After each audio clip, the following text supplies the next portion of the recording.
Bismillahirrahmanirrahim. Assalamualaikum warahmatullahi wabarakatuh. Anak-anakku sekalian, saya ucapkan terima kasih kepada kalian yang sudah hadir tepat waktu dan saya apresiasi. Mudah-mudahan Allah senantiasa memberikan kepada kalian semua kesehatan, kemampuan berpikir, kecerdasan, sehingga kalian mampu menangkap apa yang akan disampaikan hari ini. Untuk itu, agar Allah senantiasa memberikan keberkahan kepada kita semua, marilah kita sama-sama berdoa, mohon pada Allah agar kita dibukakan pikirannya, sehingga apa-apa yang disampaikan kalian bisa memanfaatkannya, mengamalkannya dengan baik dan benar. Berdoa dipersilahkan. Baik anak-anakku sekalian, diferensial itu penting untuk dipelajari, karena memang diferensial itu merupakan bagian dari sebuah ilmu kalkulus yang dibuat untuk bisa diaplikasikan dalam ilmu-ilmu sains lainnya. Fisika, kimia, alat-alat teknologi yang sekarang digunakan itu banyak sekali menggunakan ilmu kalkulus. Nah, sebelum kalian mempelajari ilmu kalkulus, tentu di matematika itu diawali dengan belajar limit dulu, limit fungsi, kemudian setelah itu diferensial fungsi, kemudian integral fungsi. Nah, kenapa di dalam kalkulus itu banyak ilmuwan muncul di situ? Karena ternyata aplikasinya sangat banyak. Kenapa B.J. Habibie mampu membuat sebuah formula rumusan keretakan pesawat terbang, sehingga dia dikenal sebagai Mr. Crack, karena dia mencoba mendapatkan rumusan itu dengan menggunakan kalkulus integral di situ. Di situ ada trigonometri, di situ ada integral lipat 3, Q3, karena dalam ruang, bicara dalam ruang. Ada DY, ada DX, ada DZ. DY, DX, DZ. Jadi ada sumbu X, sumbu Y, sumbu Z. Maka bicaranya rumusan keretakan pesawat terbang. Terus kenapa yang dari Tasik, lulusan ITB, matematik, dia S2, S3-nya di Jerman, mampu memecahkan sebuah ilmu yang 30 tahun ilmuwan matematika belum mampu memecahkannya, yaitu rumusan Helmholtz. Helmholtz itu dibikin 31 tahun yang lalu.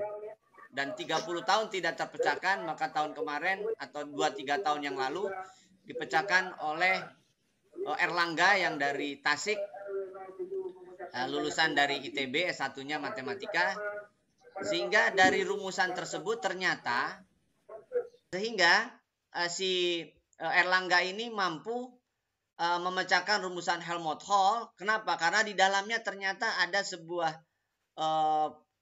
aturan yang bisa membuat sebuah alat yang mana alat itu mampu mendeteksi kandungan perut bumi 100 atau 1000 kali lebih akurat dibanding alat yang sekarang ada.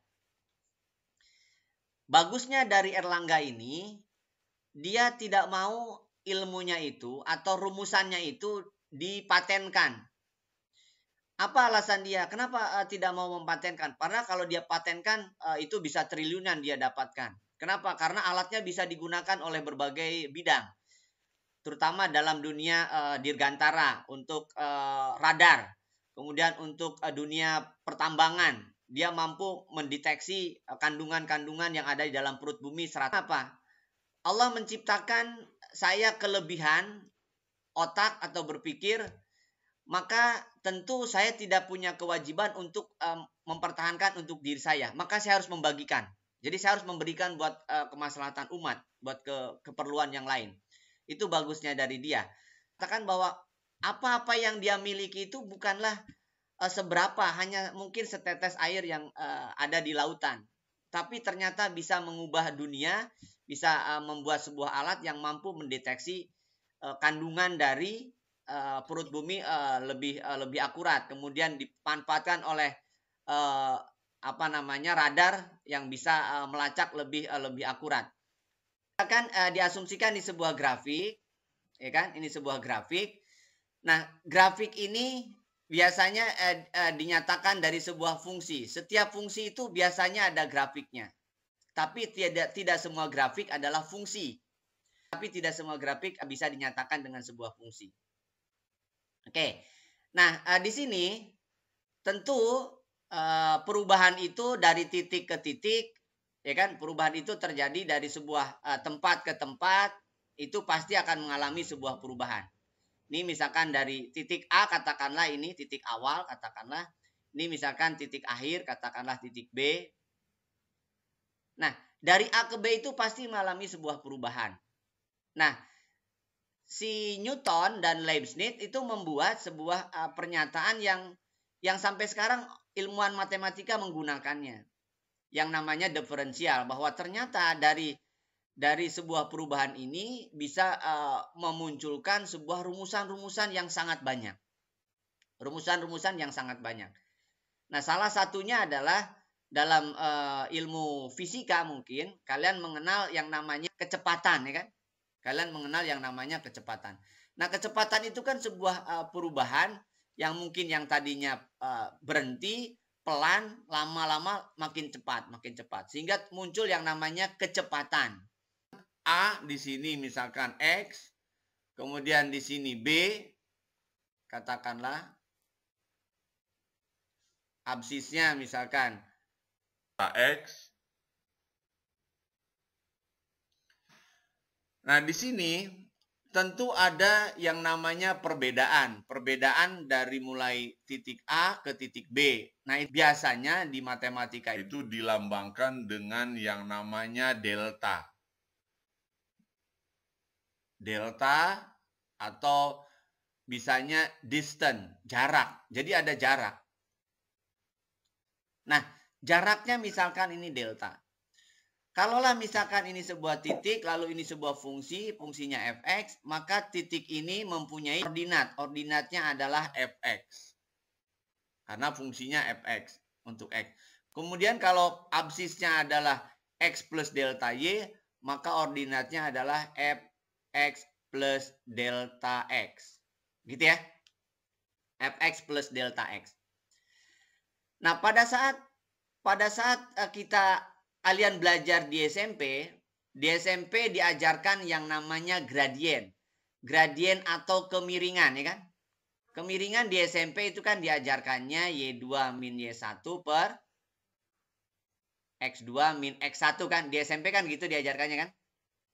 Nah, ini sebenarnya Y2 min Y1 itu dilambangkan dengan delta. Delta Y per delta X. Pada saat kalian di SMA kelas 10, kalian diajarkan yang namanya tangan sudut. Ini sebenarnya adalah sebuah tangan dari sebuah sudut. Tangan dari sebuah sudut apa? Sebuah sudut dari sebuah perubahan ini. Sebuah kemiringan, sebuah garis pasti memiliki sudut dengan yang namanya sumbu datar. Gitu kan? Nah, ini namanya tangan sudut. Tangan sudut itu apa? Perbandingan antara ini kan. Gradien dari garis AB itu adalah Y2 min Y1 kan ya. Ini Y2 min Y1. Ini X2 X1. Selisih X2 min X1. Nah, sehingga ini disebut dengan gradien, kemiringan. Nah, kemiringan itu kan perbandingan delta Y dengan delta X. Di dalam trigonometri perbandingan depan dengan samping itu kan tangan ya. Maka itu disebut tangan sudut. Jadi gradien itu kemiringan, gradien itu tangan sudut. Nah, Leibniz dan si Newton itu mendefinisikan berbeda untuk kemiringan ini. Dia menggunakan laju sebuah perubahan. Bahwa kalaulah misalkan A itu bergerak, A atau B itu saling mendekat,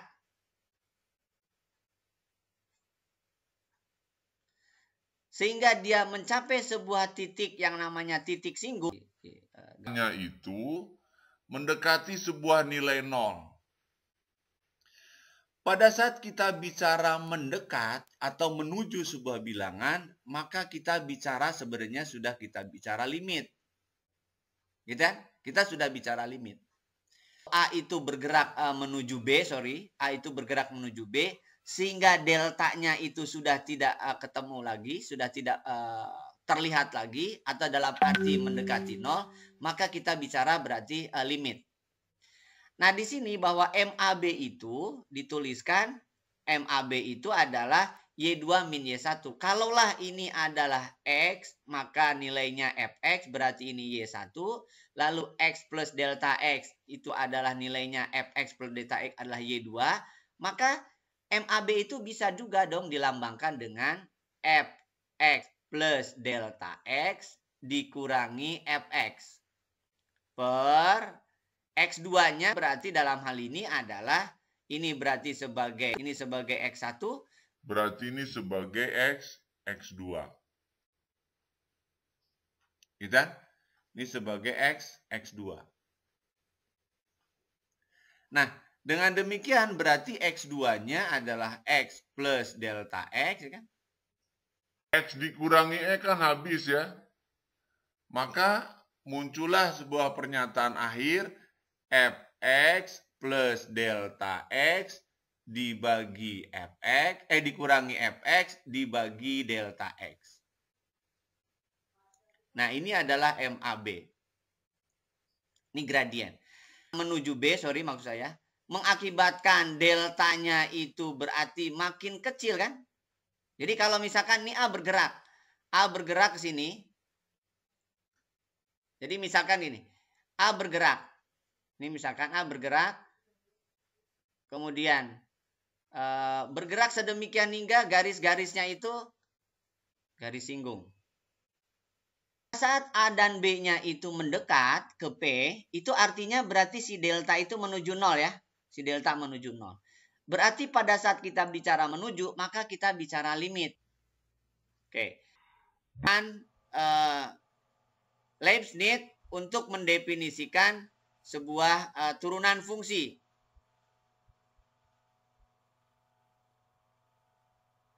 Nah, ini lambang dari turunan fungsi. Nah, di buku-buku biasanya menggunakan H kan? H menuju 0 untuk Fx plus H dikurangi Fx per H. Nah, ini adalah F aksen. Nah, pernyataan ini yang akan kita gunakan untuk menjawab bagaimana kita menentukan rumus-rumus fungsi trigonometri. Gitu ya.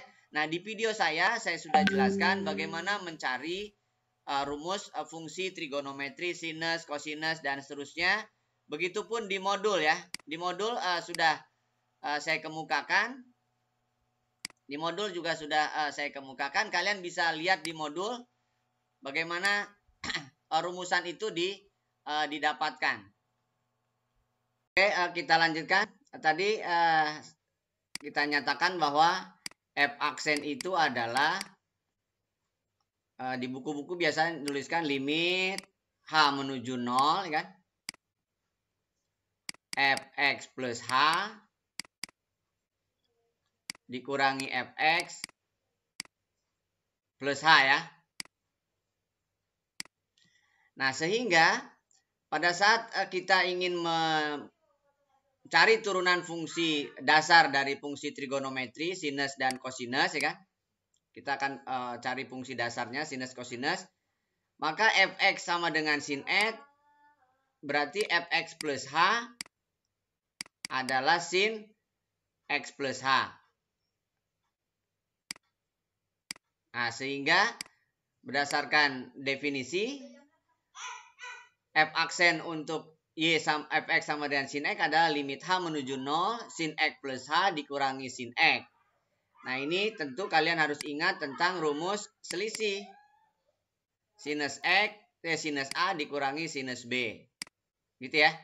Rumus umumnya adalah 2 cos setengah jumlah ya kan. 2 cos setengah jumlah A plus B berarti dalam hal ini. Kemudian kali sin setengah selisih. Dalam hal ini adalah A min B. Nah, dengan demikian, maka sin X plus H min sin X menjadi 2 cos setengah X plus H plus X sin setengah X plus H min X. Nah, dalam hal ini berarti X dikurangi X menjadi setengah H kan. Jadi limit H menuju 0, 2 cos setengah X plus H sin setengah X plus H. Dengan demikian limit H menuju 0 untuk 2 cos setengah 2X plus H dikali limit H menuju 0 untuk sin setengah H per H. Ini berdasarkan teorema limit ya. Nah, dengan demikian, maka kita bisa mendapatkan kesimpulan bahwa F aksen itu menjadi 2 cos setengah kali 2X plus 0 karena hanya menuju 0. Kalikan setengah. Didapat 2 cos X kali setengah, maka F aksen adalah cos X. Jadi kita sudah punya rumus yang pertama bahwa turunan dari Y sama dengan sin X atau Fx sama dengan sin X adalah F aksennya adalah cos X. Gitu ya. Nah, begitupun untuk cos. Dengan menggunakan definisi yang sama bahwa F aksen itu adalah Fx plus H dikurangi Fx. Tentunya dalam hal ini berarti X plus H-nya adalah cos plus H kan ya. Ini adalah cos X plus H. Nah, dengan demikian rumusnya berarti cos X plus H min cos X per H. Gitu kan? Lalu yang kedua harus kalian ingat cos A min cos B. Cos A min cos B bentuk lainnya adalah min 2 sin setengah jumlah gitu ya. Sin A plus B dalam hal ini berarti kali sin setengah selisih. Dalam hal ini sin setengah A min B. Nah, berdasarkan rumus selisih kosinus berarti didapat min 2 cos setengah X plus H tambah X dikali sin setengah X plus H min X. X dikurangi X-nya habis berarti menjadi min 2 sin setengah 2X plus H kali sin setengah. Nah, ini sudah dapat ya. Ini sudah dapat dibagi dengan H berarti setengah ya. Jadi didapat berarti min 2 sin apa nih? Sin X ya. Nah, dikali setengah. Maka nilainya adalah min sin X. Jadi dengan demikian kita sudah punya dua rumusan turunan. Yang pertama adalah Fx sama dengan sin X berarti F aksennya cos X. Lalu yang kedua turunan dari Fx sama dengan cos X adalah min sin X. Nah, dari kedua rumus ini maka kalian bisa mendapatkan rumus apa turunan dari tangan ya. Tangan X. Kalian bisa gunakan tangan bentuk lainnya adalah sin per cos. Sehingga kalian menggunakan rumus turunan dalam hal ini bentuknya adalah pembagian. Berarti Fx sama dengan U per P. Nah, U per P. Maka F aksennya adalah U aksen P min P aksen U dibagi P kuadrat. Di mana U-nya adalah sin X, P-nya adalah cos X. Maka dengan menggunakan itu, dengan rumus yang sudah tadi kita dapatkan, turunan dari sin adalah cos, turunan dari cos adalah min sin. Lalu disubstitusikan, didapat pernyataan 1 per cos kuadrat.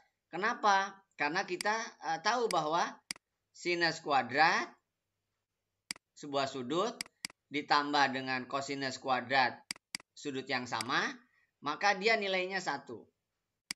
Ya, nilainya 1. Sehingga didapat 1 per cos kuadrat atau disebut dengan sekan kuadrat. Nah, sehingga turunan dari tangan adalah sekan kuadrat. Gitu ya. Oke, kita lanjutkan. Nah, jadi turunan dari tangan adalah sekan kuadrat. Begitupun untuk kotangan. Kotangan adalah cos per sin.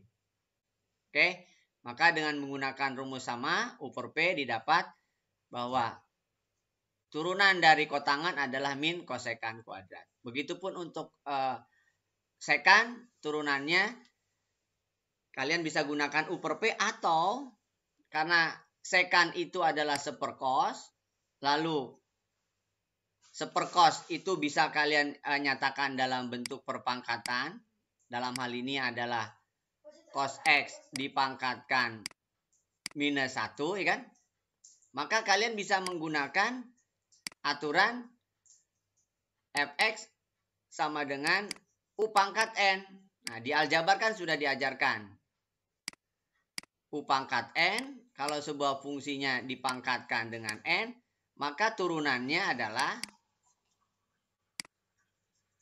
N gitu kan ya. Kemudian kali dengan U aksen. Lalu U pangkat N-1. Gitu ya. Nah, sehingga dengan menggunakan rumus itu, maka F aksen dari sekan itu adalah berarti N dalam hal ini -1. Kemudian U aksennya ini berarti sebagai U ya. Maka U aksennya berarti minus. Minus sinus kan? Minus sinus X. Kemudian pangkatnya berkurang 1. Berarti cos X pangkat min 2. Karena dikurang 1. Jadi dengan demikian menjadi sinus X kali seper cos kuadrat. Nah, seper cos kuadrat kan bisa dipecah menjadi seper cos. Jadi seper cos yang pertama digandengkan dengan sinus. Lalu sin X per cos X dikali seper cos X. Nah, sehingga sin X per cos X adalah tangen. Sedangkan seper cos adalah sekan. Nah, jadi dengan demikian turunan dari sekan adalah tangan sekan atau sekan tangan. Gitu ya. Jadi turunan dari sekan adalah tangan sekan atau sekan tangan. Oke, itu untuk sekan ya.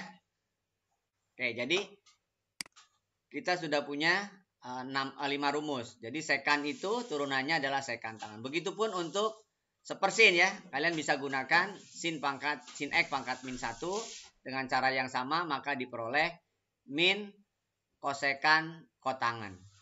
Oke, itu adalah rumus-rumus dasar dari turunan fungsi trigonometri. Sehingga dari situ kalian bisa kembangkan jadi rumus-rumus yang lain atau fungsi-fungsi yang lain.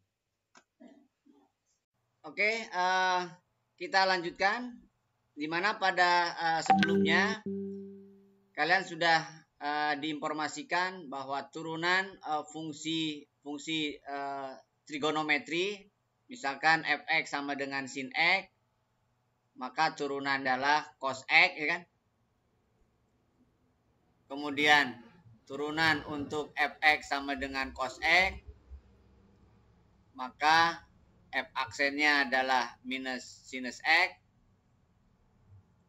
Kemudian Fx sama dengan tangen X.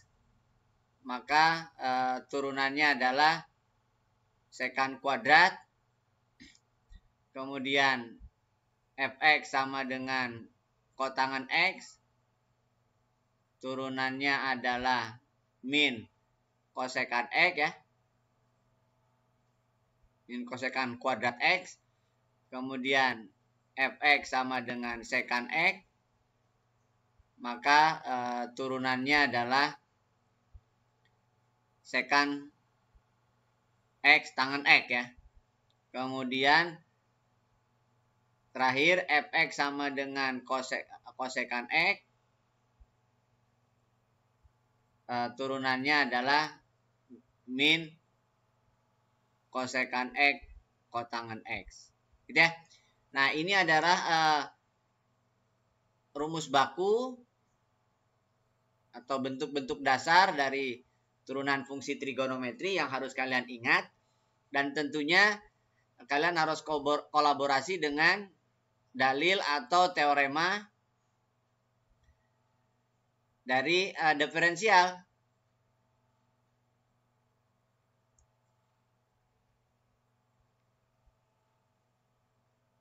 Ya, tentunya kalian harus kolaborasi dengan teorema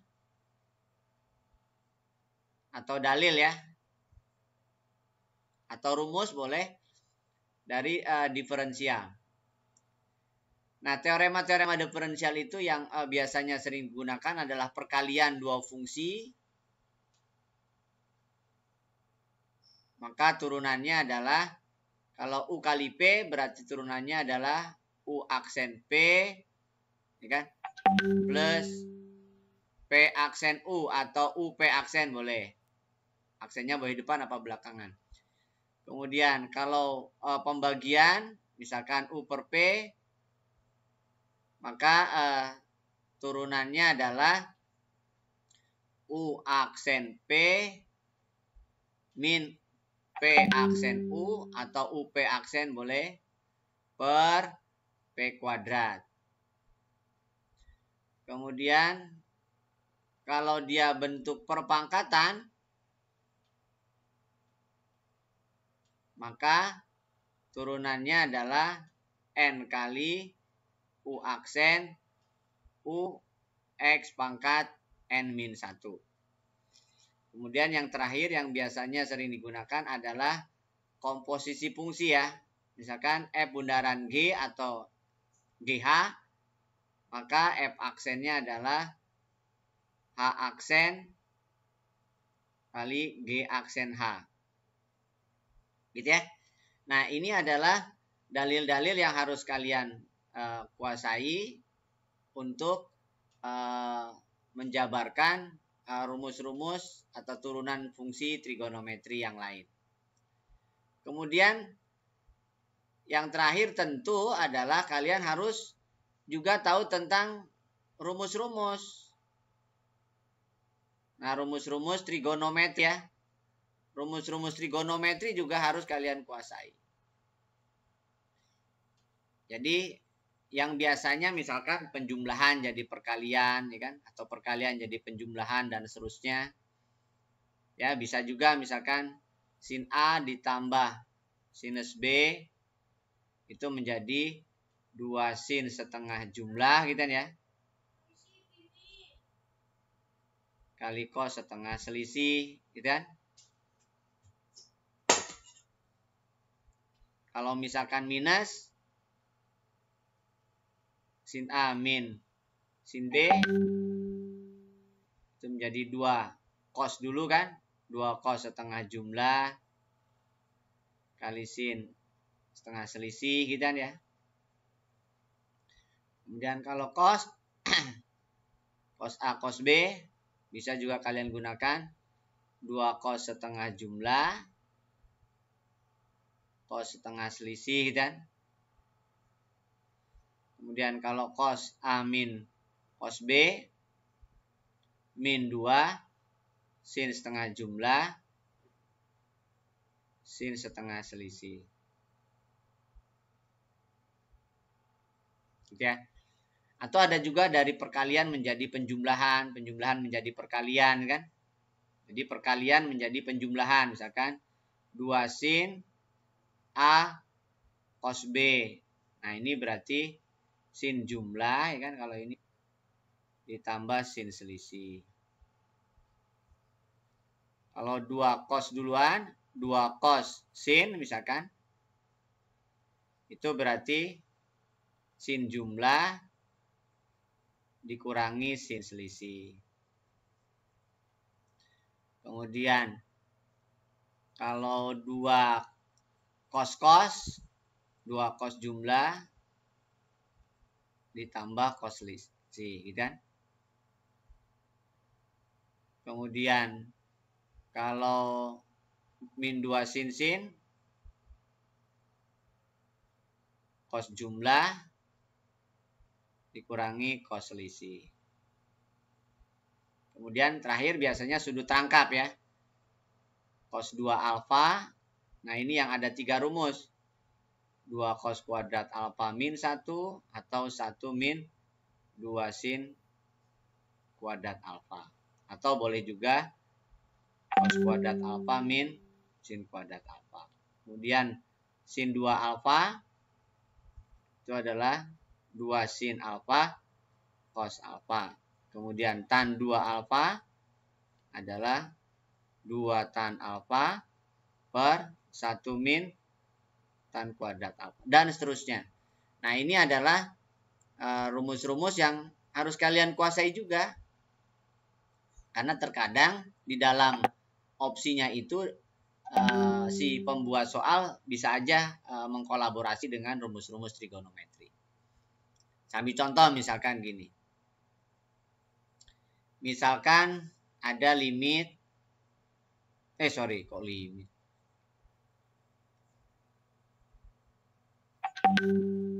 Misalkan fx sama dengan 4 sin x cos x misalkan.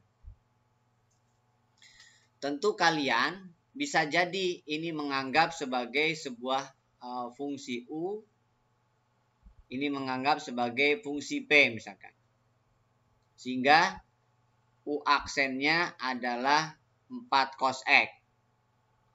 Kemudian p aksennya adalah min sin x. Kita bisa aja menganggap demikian. Sehingga f aksennya adalah u aksen p kan ya rumusnya kan? Plus p aksen u. Berarti kan 4 cos x kali p, berarti kan cos x kan? Ditambah p aksen berarti min sin x, dikalikan u, 4 sin x. Maka hasilnya menjadi 4 cos kuadrat x min 4 sin kuadrat x. Nah, opsinya misalkan nggak ada, maka ini bisa diubah menjadi 4 kali cos kuadrat x min sin kuadrat x. Nah, bentuk lainnya kan ini. Bentuk lainnya adalah cos 2 alfa. Berarti yang ini adalah 4 cos 2x. Ternyata jawaban ini yang ada di opsi misalkan ini. Maka jawabannya adalah 4 cos 2x. Oh, kalau gitu, maka cara 2 yang kalian lakukan adalah ubah dulu bahwa fx menjadi 4 sin x cos x menjadi 2 kali 2 sin x cos x. Nah, sin x cos x kan ada rumusnya tadi. Nah, ini sin 2x. Nah, sin 2x kan 2 sin x cos x berarti kan. Jadi dengan demikian ini menjadi 2 sin 2x. Nah, kalau gitu berarti menggunakan rumus komposisi. Rumus komposisi yang mana? Yang ini. Berarti ini bisa aja menjadi fungsi komposisinya. Maka f aksennya adalah turunkan dari h kan ini. Berarti 2. Turunkan sinnya cos 2x. Gitu ya. Jadi ini komposisinya. Jadi G-nya misalkan, kan GH ya, sinus X, kemudian H-nya adalah 2X. Sehingga G aksennya adalah cos X, H aksennya adalah 2. Jadi H aksen berarti ini 2, G aksen berarti cos, H isinya 2X. Jadi jawabannya adalah 4 cos 2X. Kan sama. Sama aja. Jadi dengan demikian berarti yang kalian lakukan adalah ubah dulu. Nah, ini bentuk ini ngikutin komposisi. Ya. Jadi G komposisi H. H-nya 2X. G-nya adalah sin X. Berarti turunan dari GH adalah H aksen, G aksen H. H aksennya berarti ini 2 ya sebagai H aksen. Lalu G aksennya berarti cos H berarti 2X lagi. Jadi jawabannya adalah demikian. Bisa dimengerti ya? Oke, itu salah satu contohnya. Lalu contoh yang lainnya misalkan gini. Misalkan fx sama dengan sinus x kali tangen x. Nah, ini juga perkalian. Ini kalau katakanlah U, misalkan ini katakanlah P. Maka U aksennya misalkan adalah cos kan ya. Lalu P aksennya berarti secant kuadrat. Dengan demikian, F aksen berdasarkan rumus yang tadi U aksen P plus P aksen U, maka cos X kali tangen X ditambah sekan kuadrat kali sinus X. Ini jawabannya. Misalkan ternyata nggak ada ini nggak ada misalkan. Nggak ada opsinya. Maka ini bisa dirubah. Bahwa tangan itu adalah sin per cos misalkan. Sin per cos. Lalu sekan itu adalah seper cos. Gitu kan? Ini nggak ada. Berarti ini adalah sinus X. Ditambah sinus per tangan. Sinus per cos. Kali seper cos.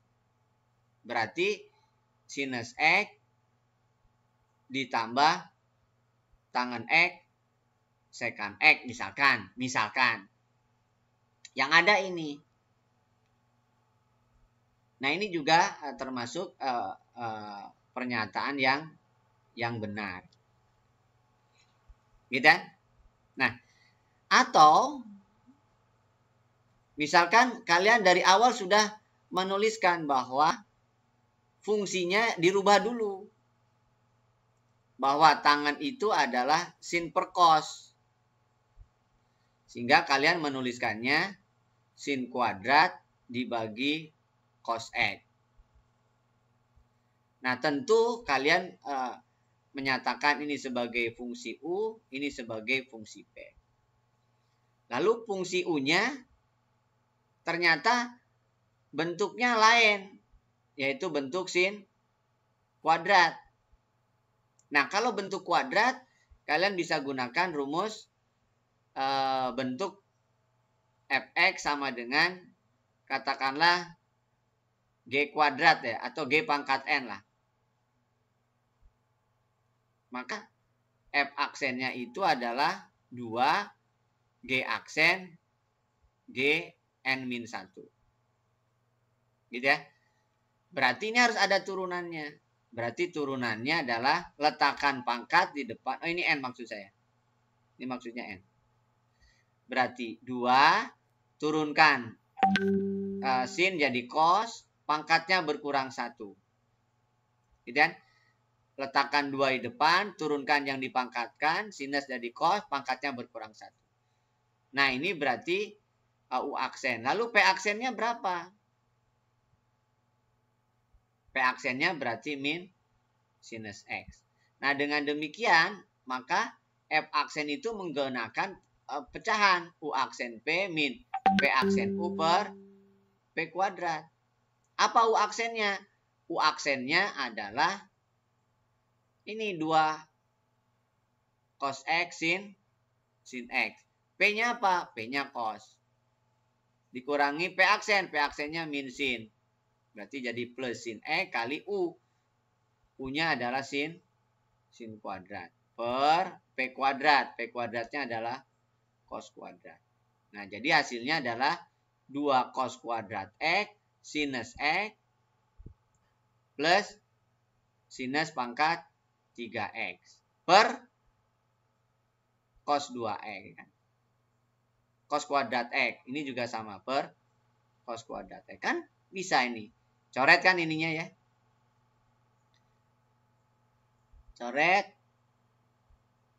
Berarti 2 sinus X ditambah sin per tangan kan tangan kuadrat. Tangan kuadrat X ini sekant X. Gitu ya. Nah, bentuk lainnya adalah ini. Kok bisa beda? Nah, kok ini beda rumusnya? Apakah keduanya salah? Apa salah satu? Atau keduanya benar? Nah, kita cek aja gini cara mengeceknya. Kalian bisa gunakan nilai fungsinya. Misalkan F aksen Pi per 3. Kita cek dengan nilai sudut 60 derajat atau Pi per 3.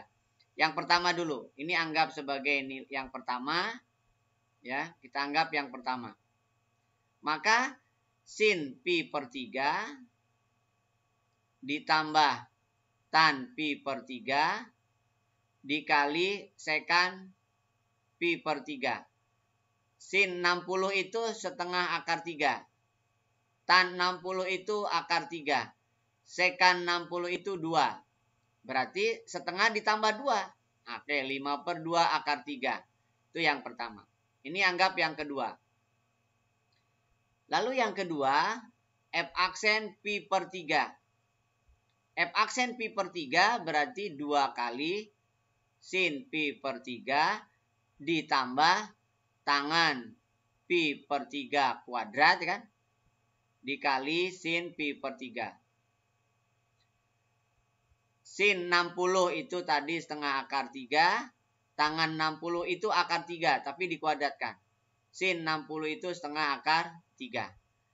Oke, jadi ini akar 3. Ini 3 kali setengah, berarti 3 per 2 akar 3. Nah, 1 ditambah 3 per 2 kan sama. 5 per 2 akar 3. Ternyata nilainya sama saja.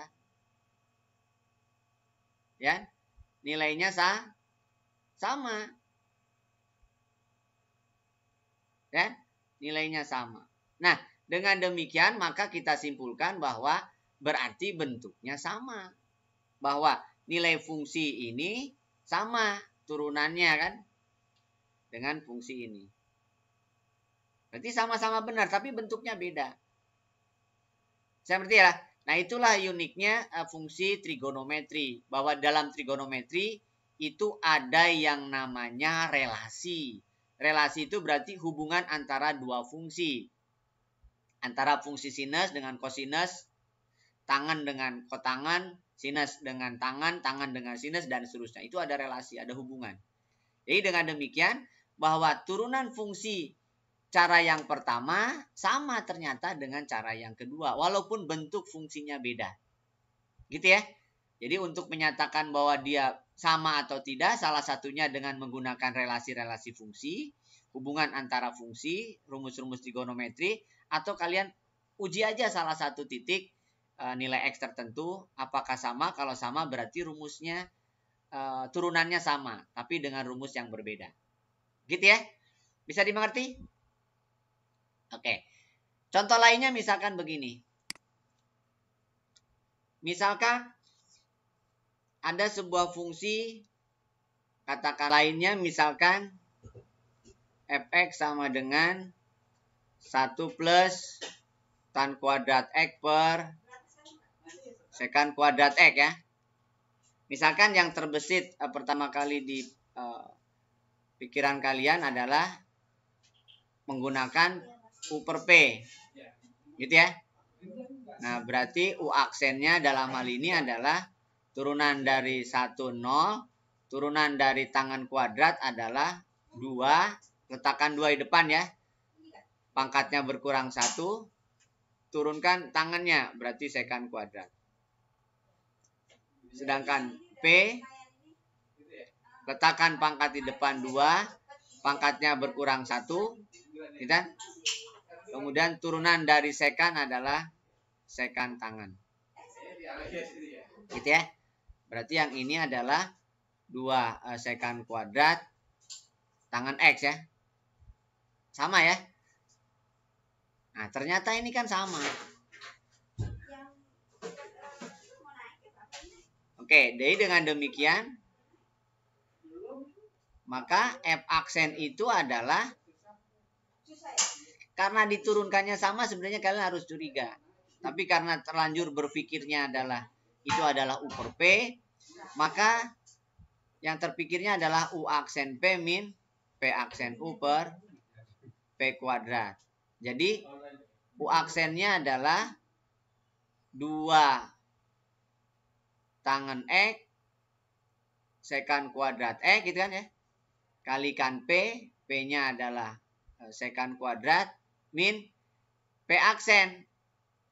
P aksennya adalah 2 sekan kuadrat X kali tangan X kali U. U-nya adalah 1 plus tan kuadrat X per sekan pangkat 4. Gitu ya. Berarti 2 tan X sekan pangkat 4X min 2 sekan kuadrat X tangen X min 2 sekan kuadrat X tangen pangkat 3X per sekan pangkat 4X. Nah, ini F aksennya. Nah, ternyata yang terpikir ini. Tapi di opsi nggak ada. Yang ada adalah yang lain misalkan. Nah, berarti kalian bisa menggunakan cara kedua. Kalian harus ingat bentuk lain dari 1 plus tan kuadrat X itu adalah sekan kuadrat. Jadi kalau misalkan Fx sama dengan 1 plus tangan kuadrat X per sekan kuadrat X, sesungguhnya sebenarnya sekan kuadrat dibagi sekan kuadrat, gitu kan? Ini 1. Berarti turunan dari 1 berapa? 0. Jadi sebenarnya ini adalah 0. Bagaimana membuktikannya bahwa dia 0? Ya kamu kasih misalkan X-nya berapa, misalkan X-nya pi per 4 atau X-nya pi per 2 dan seterusnya lah, terserah. Yang penting bisa mengakibatkan hasilnya sama dengan 0. Gitu ya. Jadi dalam trigonometri itu ada yang namanya relasi, ada hubungan. Berarti rumus-rumus trigonometri itu kalian harus kuasai. Oke, itu saja untuk pertemuan kali ini. Mudah-mudahan bermanfaat. Sekian dari saya. Assalamualaikum warahmatullahi wabarakatuh. Terima kasih anak-anakku saya ucapkan atas kalian senantiasa menonton video pembelajaran dari saya. Mudah-mudahan bermanfaat. Ulang terus sampai kalian yakin betul bisa memahaminya. Sekian, assalamualaikum warahmatullahi wabarakatuh.